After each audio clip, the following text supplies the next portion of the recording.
Yep, that's me. You're probably wondering how I ended up in this situation. Thank you for that introduction, but I'll take it from here. Hugo and his family lived alone, doing harm to no one. But on a beautiful Wednesday afternoon, while the kids were playing outside, the evil witch Scylla, this kidnaps my wife and children, so she can use our magic troll powers to stay young forever. Okay then. So now it's up to me, Hugo, the protagonist of the game, to go through a bunch of wacky minigames. Somehow, Hugo also have the power to break the fourth wall and talk directly to the gamer, making these somewhat silly puns and jokes. We avoid dying, or at least try to avoid dying, in hilarious ways, and somehow save my family. All that while also collecting every retro achievement in the game. This game consists of 8 achievements worth 95 points on the RetroAchievements website, so it can be too hard, right? Right?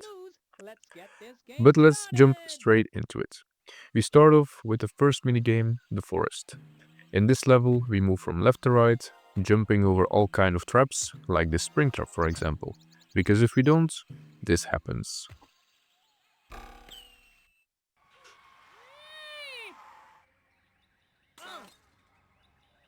What are we doing up here? I think I'll hang around. The goal in most minigames is to reach the end of the level. Here we can jump, double jump, crawl, and move side to side. You'll see these texts through all the minigames, but we won't be paying much attention to them, because they only give us points, which we don't need to progress through the story or earn any achievements. Although, they can sometimes contain an extra life, up to a maximum of 2, so they're not entirely useless. Later in the level, the witch tries to sabotage us by adding an extra mechanic to the game. Now we also have to dodge boulders coming towards us, together with the traps. But Hugo controls pretty well in this stage, so with a bit of practice, it's nothing too difficult. At the end of the level, we unlock the Into the Woods achievement for completing the first minigame. No time to lose, we got a family to save, we move straight into the next minigame, Lumberjack. This one's tough, like really tough. You're walking on floating logs, and you can't stay too long the same one, or else this happens. This is what I call darkness. We also need to time our jumps perfectly, or else we fall in the water, and the fish aren't too happy about it. And don't get smacked by tree branches either, because else, well, yeah, this. I don't know where the creativity came from this game, I really don't know. All of that to consider, and this is supposed to be a kid's game?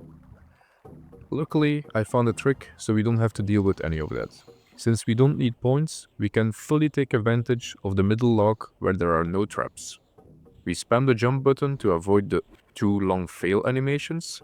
Occasionally, we jump forward because this game has a sort of relative movement feature. When you jump, you don't land in the exact same spots. Kind of crazy for a 90s game they thought about this. We just spam the jump button and ride our way to the end. That earns us the Where's My Blue Ox achievement. Time for minigame number 3, Scuba. Time to put on our scuba gear. This is a water level, and from past experiences, retro games aren't doing too well with water levels, but this one is pretty alright. In this minigame, we move in all directions, dodging fish that wants to swallow us. Do you think I'm a sandworm? On the right, you see an oxygen meter we have to refill occasionally by swimming up to the surface, or else we will drown. We also need to dodge crabs, octopuses, and make sure to turn at the right times, or we drop down a waterfall. Lots to watch out for, but this level, like I said, isn't as hard as some of the others. With a bit of concentration, we make it till the end, and we unlock the Trolling in the Water achievement. On to minigame number 4, Skateboard. This time, we go skateboarding. Before we start, we get a short cutscene showing our family locked up while Scylla absorbs troll magic to make herself younger. But hey, at least we know our family is still alive. The skateboarding level is pretty chill. You move side to side, dodging rocks, and at one point you cross a wooden bridge with missing planks. Be careful not to fall, and avoid hitting the beaver, or he'll steal your skateboard. You took my skateboard. All this reducing 1 life. We finish the level and get the Tony Hawk's Danish Wasteland achievement. But now, minigame number 5, Train. Now for the hardest and most RNG based level, the train. You can only go forward or switch tracks, all while dodging trains that might also switch tracks randomly. If you run out of tracks to dodge it, it's GG. This level cost me the most deaths. Oh, and if you lose all your lives, by the way, you start from the beginning. Yup, all the way back to the forest level. Eventually, with some luck, we reach the end and we get the Dane on the Train achievement. And if you're wondering why there are so many Danish references, back in the 90s, the Hugo TV show let viewers play the game live using their telephone keypads. You'd have to call into the TV show, watch Hugo on your TV, and control him by pressing numbers on your phone, like the buttons 2, 4, 6, and 8 to move him. It worked using the beeping tones from your phone, which the studio converted into in-game actions. Super cool for its time. Basically live gaming before Twitch existed. But we move on to minigame number 6, Airplane. We arrive at our personal plane. Finally, an easy minigame. We fly towards a mountain where Scylla is hiding. You can move freely and open the map to see where you are and where you need to go. This minigame is the easiest and fastest of them all. We just have to reach the mountain while dodging thunderclouds and dynamite hanging from balloons, while also taking care of our fuel supply, making sure we don't run out.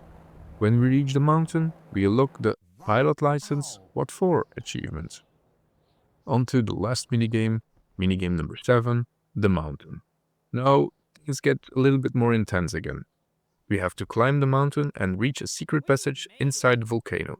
Strangely enough, Hugo parachuted down to the bottom of the mountain instead of all the way to the top, but alright, this could have saved him a lot of time and this could have saved us the last minigame, but oh well.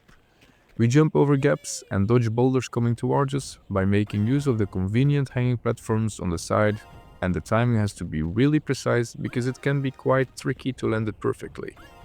At one point, we press the square button to wall climb Mission Impossible style to a higher level of the mountain. We do this 3 times and we reach Scylla's lair. We enter the secret passage and we get the Hugo's Precarious Climb achievement. Finally. You'll also notice we've been collecting items every time at the end for completing a level, like an acorn from the forest level, a strawberry from the Lumberjack level, a 4-leaf clover for this level, and so on for the other levels. Turns out, to get the final achievement, you need them all. You can technically finish the game by completing just 3 minigames, but if you're missing any items, the final achievement won't register. And I found that out the hard way. Last kind of minigame, ropes. Scylla gives us 3 rope choices. I don't know if there's a right answer or if I was just extremely lucky. I picked the middle rope and it turned her into a bird. I freed my family, earning the final achievement, Reunited. We get this beautiful ending scene with Hugo and his family. They are completely unaware of the nightmare I went through to get them back, but that's not what matters. But that's it for today. Thank you so much for watching, and shout out to the Retro Achievements community for keeping games like this alive, especially to Alfex for creating this achievement set. Have a wonderful day and I'll see you in the next one.